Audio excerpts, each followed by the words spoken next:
El deseado de todas las gentes. Capítulo 11. El bautismo.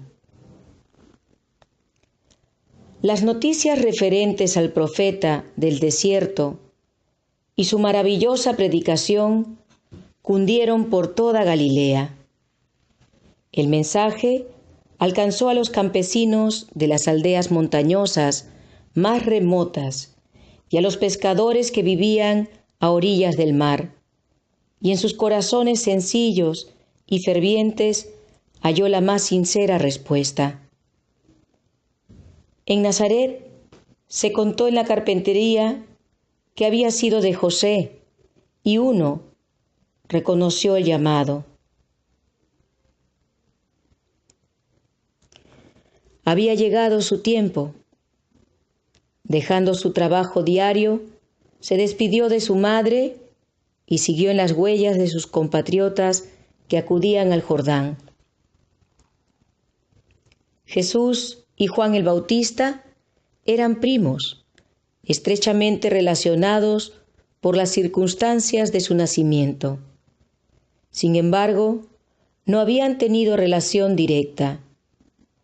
La vida de Jesús había transcurrido en Nazaret de Galilea, la de Juan en el desierto de Judea.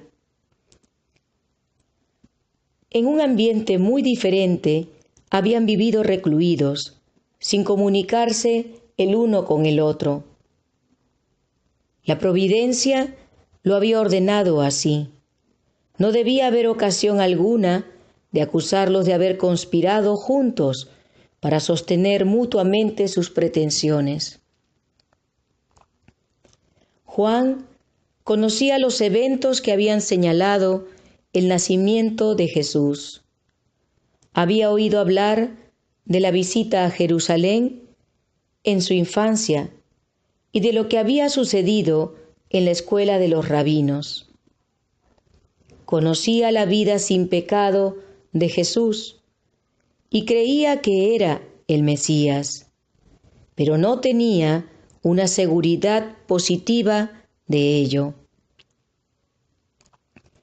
El hecho de que Jesús había estado por tantos años en la oscuridad, sin dar ninguna evidencia especial de su misión, daba ocasión a dudar de que fuese el ser prometido. Sin embargo, el Bautista esperaba con fe, sabiendo que al tiempo señalado por Dios, todo quedaría aclarado.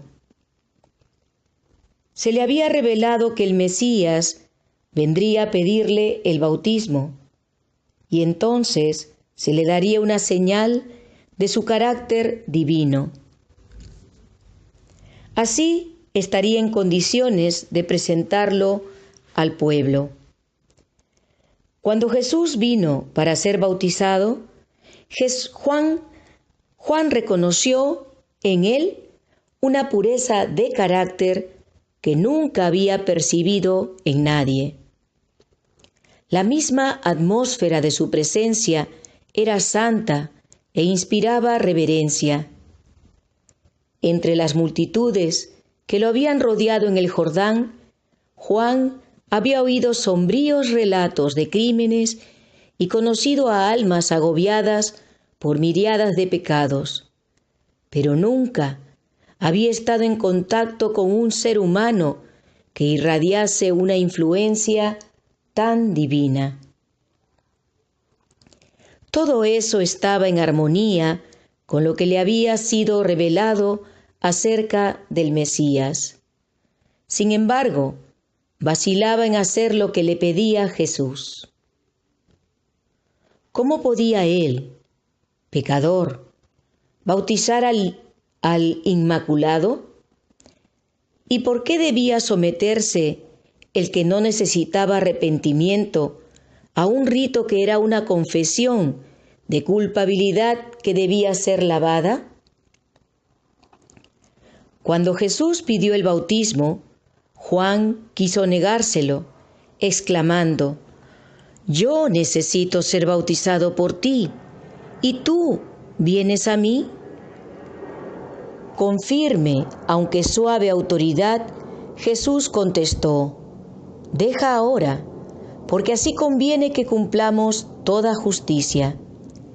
Y Juan, cediendo, condujo al Maestro, al Salvador, al agua del Jordán, y lo sepultó en ella. Y Jesús, después que fue bautizado, subió luego del agua, y he aquí, los cielos le fueron abiertos, y vio al Espíritu de Dios que descendía como paloma y venía sobre él. Jesús no recibió el bautismo como una confesión de culpabilidad propia. Se identificó con los pecadores, dando los pasos que debemos dar y haciendo la obra que debemos hacer.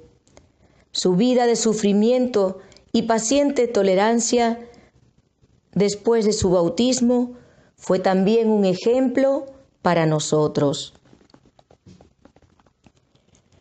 Después de salir del agua, Jesús se arrodilló en oración a orillas del río. Se estaba abriendo ante él una era nueva e importante. De una manera más amplia, estaba entrando en el conflicto de su vida.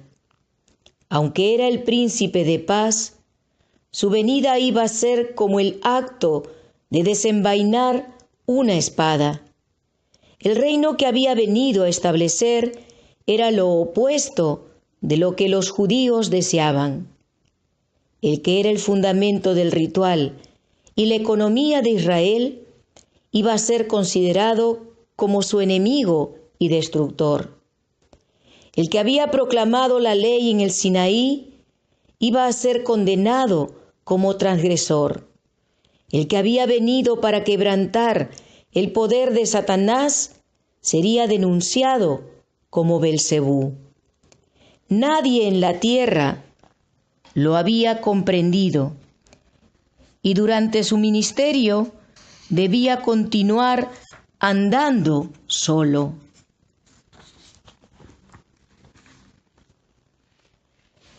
Durante toda su vida, su madre y sus hermanos no comprendieron su misión. Ni aun sus discípulos lo comprendieron. Había morado en la luz eterna, siendo uno con Dios, pero su vida terrenal debía ser vivida en soledad. Como uno de nosotros, debía llevar la carga de nuestra culpabilidad y desgracia. El ser sin pecado debía sentir la vergüenza del pecado. El amante de la paz debía habitar con la disensión. La verdad debía morar con la mentira, la pureza con la vileza. Todo pecado, toda discordia y toda concupiscencia contaminante que la transgresión había producido era una tortura para su espíritu. Debía hollar solo la senda, debía llevar solo la carga. Sobre el que había depuesto su gloria y aceptado la debilidad de la humanidad, debía descansar la redención del mundo. Él lo veía y sentía todo, pero su propósito permanecía firme. De su brazo dependía la salvación de la raza caída, y extendió su mano para asir la mano del amor omnipotente. La mirada del Salvador parece penetrar el cielo mientras vuelca los anhelos de su alma en oración. Bien sabe él cómo el pecado endureció el corazón de los hombres y cuán difícil le será discernir su misión y aceptar el don de la salvación. Intercede ante el Padre con el fin de obtener poder para vencer su incredulidad, para romper las ligaduras con que Satanás los encadenó y para vencer en su favor al destructor. Pide el testimonio de que Dios acepta la humanidad en la persona de su Hijo. Nunca antes había escuchado los ángeles semejante oración. Ellos anhelaban llevar a su amado comandante un mensaje de seguridad y consuelo, pero no. El Padre mismo contestará la petición de su Hijo. Directamente del trono emite los rayos de su gloria. Los cielos se abren y sobre la cabeza del Salvador desciende una forma de paloma de la luz más pura, emblema adecuado del manso y humilde. Entre la vasta muchedumbre que estaba congregada a orillas del Jordán, pocos, además de Juan, discernieron la visión celestial. Sin embargo, la solemnidad de la presencia divina embargó la asamblea. El pueblo se quedó mirando silenciosamente a Cristo. Su persona estaba bañada de la luz que rodea siempre el trono de Dios. Su rostro, dirigido hacia arriba, estaba glorificado, como nunca antes habían visto ningún rostro humano. De los cielos abiertos se oyó una voz que decía: «Este es mi Hijo amado, en quien tengo complacencia». Estas palabras de confirmación fueron dadas para inspirar fe en quienes presenciaban la escena y fortalecer al Salvador para su misión. A pesar de que los pecados de un mundo culpable serían colocados sobre Cristo, a pesar de la humillación de tomar sobre sí nuestra naturaleza caída, la voz del cielo lo declaró Hijo del Eterno. Juan había quedado profundamente conmovido al ver a Jesús postrarse como suplicante para pedir con lágrimas la aprobación del Padre. Al rodearlo la gloria de Dios y oírse la voz del cielo, Juan reconoció la señal que Dios le había prometido. Sabía que era el Redentor del mundo, a quien había bautizado. El Espíritu Santo descendió sobre él y, extendiendo la mano, señaló a Jesús y exclamó: «He aquí el Cordero de Dios que quita el pecado del mundo».